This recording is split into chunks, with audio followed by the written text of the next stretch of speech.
Hello and welcome to Monumental, a weekly series about the people and things that inspired great public monuments. This week's episode is all about the 4 devastating days when Britain's greatest city went up in smoke.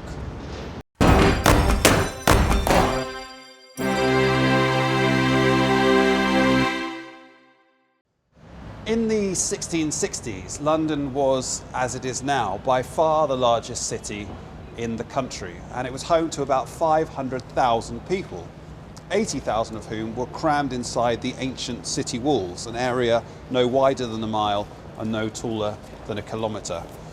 Conditions inside those walls were pretty cramped and smelly, and as such it was largely the home of the poor, who traditionally seemed to like that sort of thing. Your average home was a room or two in 5 or 6 storey wooden tenement blocks either side of narrow alleys, with the upper stories almost touching each other across the street. These dangerous buildings were in theory illegal, but the practicalities of where else to put the occupants meant that they were tolerated. The fire famously started on the 2nd of September 1666 in a baker's premises on Pudding Lane belonging to one Thomas Fariner. It was a bad fire, but in an age of open hearths and wooden buildings, it wasn't anything unusual. The way of dealing with fires in those days was pretty unsophisticated. The idea was just to demolish the surrounding buildings, meaning the fire wouldn't have anywhere to go and would burn itself out. Admittedly not ideal for the neighbours, but it was a tried and trusted tactic. Unfortunately, that's when things really started to go wrong. As anybody who's had any building work will be able to tell you only too well, if you want to have something demolished, you need to get the permission of the local government. In this case, that meant asking the incompetent Lord Mayor of London, Sir Thomas Bloodworth. When the fire started to show signs of spreading, Sir Thomas stopped the firefighters from pulling down the surrounding buildings on the grounds that the landlords weren't there to give their consent. The firefighters naturally started remonstrating with him about the severity of the situation, at which point Sir Tom merely turned to them and reportedly said, "Pish, a woman could piss it out," and stormed off in a huff.